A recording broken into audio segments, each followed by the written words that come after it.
Hello' বন্ধু বান্ধৱীসকল, আপোনালোকৰ কাৰণে ভাল খবৰটো আহি গ'ল আৰু লগতে আপোনালোকক এই ভিডিঅ'টোৰ জৰিয়তে আপোনালোকক ক'ম যে যিখিনি ল'ৰা ছোৱালীয়ে গ্ৰেড 3 এডমিট কাৰ্ডৰ ডাউনলোড কৰাৰ বাবে এপ্লিকেশ্যন নাম্বাৰটো বা তেওঁলোকৰ যিখন ৰিচিপ্ট আছিলে সেইখন হেৰাইছে বা তেওঁলোকে বিচাৰি পোৱা নাই, তেতিয়াহ'লে কেনেকৈ ডাউনলোড কৰিব পাৰিব এডমিট কাৰ্ডখন, নিজৰ এডমিট কাৰ্ডখন কেনেকৈ ডাউনলোড কৰিব পাৰিব সেইখিনি ডিটেইলছ মই আপোনালোকক এইখিনি ভিডিঅ'টোৰ জৰিয়তে এই ভিডিঅ'টোৰ জৰিয়তে আপোনালোকক ক'বলৈ বিচাৰিছোঁ। আপোনালোকে ভিডিঅ'টো স্কিপ নকৰাকৈ একদম শেষলৈকে চাই থাকিব। বন্ধুসকল, এনেকুৱা ধৰণৰ ইণ্টাৰফেচ পাব।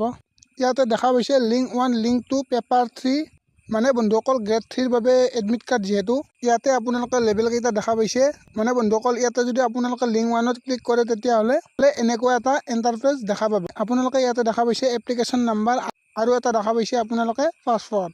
এই এপ্লিকেশ্যন নাম্বাৰটো আপোনাৰ লগত যদি আছে তেতিয়াহ'লে পাছৱৰ্ডটো পেষ্ট কৰি দিব আৰু এপ্লিকেশ্যন নাম্বাৰটো পেষ্ট কৰি দিব।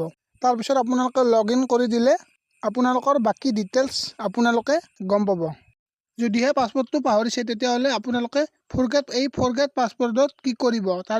ফৰগেট পাছৱৰ্ডত ক্লিক কৰোঁতে আপোনালোকৰ নিজৰ মোবাইল ফোনতে আপোনালোকৰ ডিটেইলছটো আহি যাব। ইয়াতে দেখা পাইছে যেতিয়া ফৰগেট পাছৱৰ্ড কৰি দিছোঁ তেতিয়া আপোনালোকৰ মোবাইল নাম্বাৰ আৰু ডেট অফ বাৰ্থটো বহাই দিব লাগিব। তাৰপিছত আপোনাৰ মোবাইলত এটা SMS আহিব, সেইখিনিতে গম পাব আপোনাৰ লগৰ যিটো এপ্লিকেশ্যন নাম্বাৰ আছে আৰু লগতে আপোনালোকৰ পাছৱৰ্ডটো। সেইখিনি কৰি আপোনালোকৰ নিজৰ এডমিট কাৰ্ড ডাউনলোড কৰিব পাৰিব।